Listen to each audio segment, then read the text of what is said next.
Hello, this is Vladimir Miroshnichenko. When we speak about the disintegration and decolonization of Russia, there are a lot of fear and many myths about this. And it's very interesting that many of them existed when the USSR was going to fall apart. So let's talk about some of the myths about the decolonization and disintegration of Russia, and let's say why they are not true, or if they are true, why they are not important.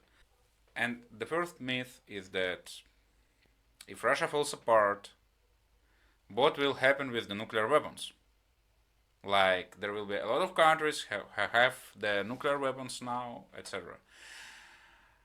Okay, there are several things to say. First, right now Russia is still in one piece, and despite of this, some new countries are having nuclear weapons. Like Russia sent their nuclear weapons to Belarus.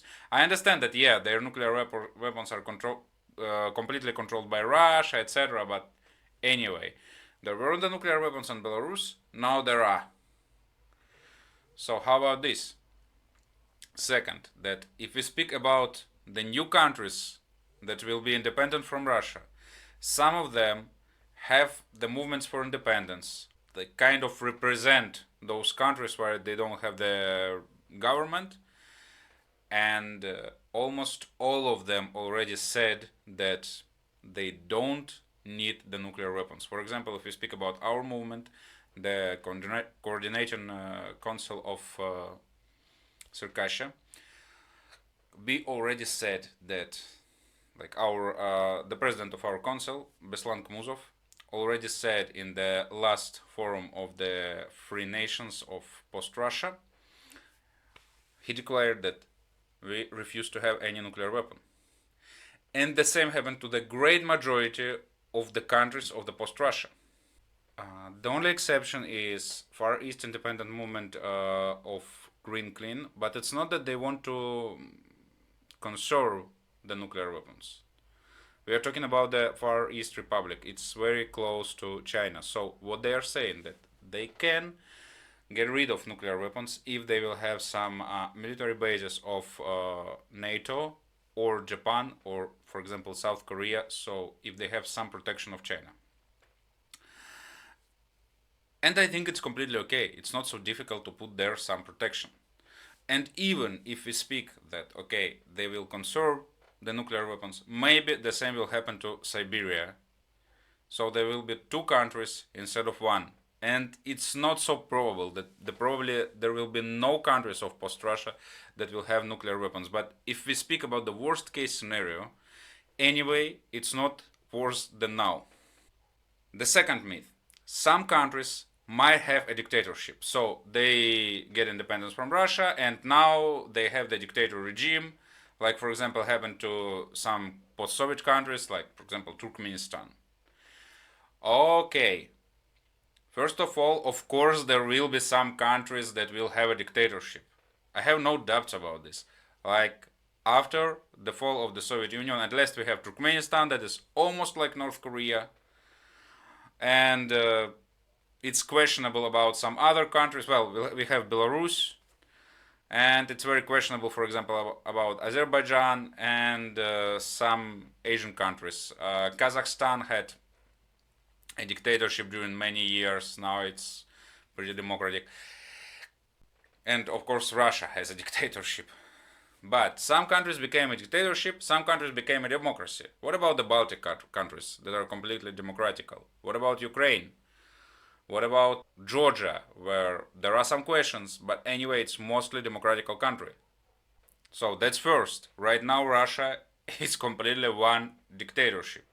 Then it will be, some parts will be democratic, some part might be dictatorship. Second, if people, like anyway, it will be one cultural area, like one with one culture, with one language, etc. So finally, some people who don't want to live in the dictatorship will be able, probably, to go away and to live in some democratic countries.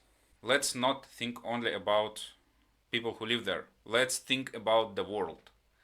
The small dictatorship country is not that dangerous for the world like a big dictatorship country. Tell me please, which country is more dangerous for the world? Turkmenistan or Chinese People Republic? Belarus or Russia? So, if you have even many small dictatorship countries, it will be much less dangerous. The third myth. Many countries will not have access to the sea. Well, it's even weird that people say it like a so bad thing that that's why Russia cannot be destroyed.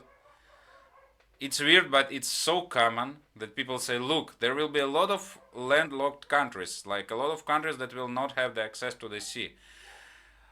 And if they don't have the access to the sea, their economy will be extremely bad. Well, it's not like that in the 21st century. I mean, the access to the sea is still pretty important, but it is not the most important thing for the economy and for the prosperity of your country. For example, look at Czech Republic, look at Austria, look at Switzerland, look at many other prosperous countries that are landlocked. And finally, I think that there might be some negotiations that the countries who have the access to the sea should give this access for free to other countries. It is possible. And I think it will be like that.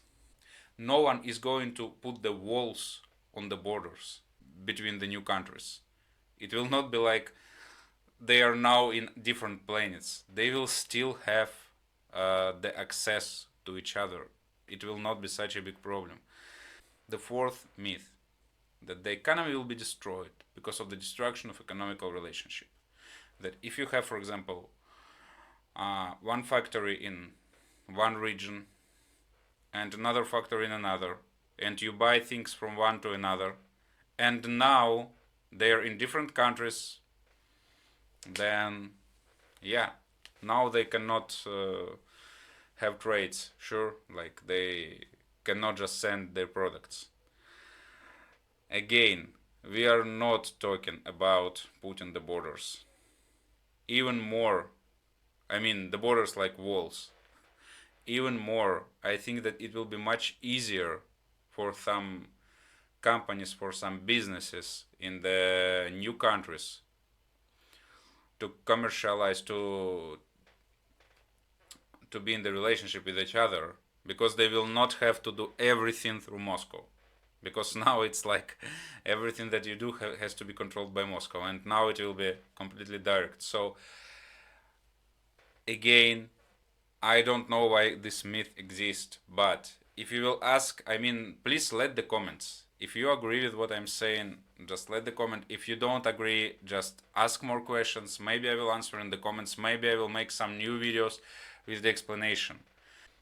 In this video, I'm kind of saying some obvious things, but I hear so much time about all of these possible problems that I think it's necessary to talk about them, even if it is kind of obvious. The fifth myth is not that obvious, I mean the answer. Because the fifth in my list is that the Chinese People Republic, will conquer everyone, at least the states that are near there. Okay, let's just imagine the worst case scenario. The Far East Republic is attacked by China and is occupied by China. So now it's part of China. It's not in the center, it's far from the center. The center doesn't care about them and only take the resources from them without giving anything. Also, they live in a country with a dictatorship, without the freedom of speech, etc., etc. So it's horrible. It's exactly what they have right now. Really, if we compare the worst case scenario for them, it will be the same that they have now. So it's like, and it is the worst case scenario. It's like, it's almost impossible that it will be like this, because it's pretty difficult to imagine that China starts an military invasion to another country. They have economical invasion, that's true. And yeah, that might be bad as well, because maybe the economy of some of the new countries will be completely controlled by China. But the China is controlling more and more of the Russian economy right now. So again, Again, in the worst case scenario, it will be the same that we have now. And finally, if you want to protect these countries from China, they might have the military alliance between themselves, or maybe they can have some protection of NATO.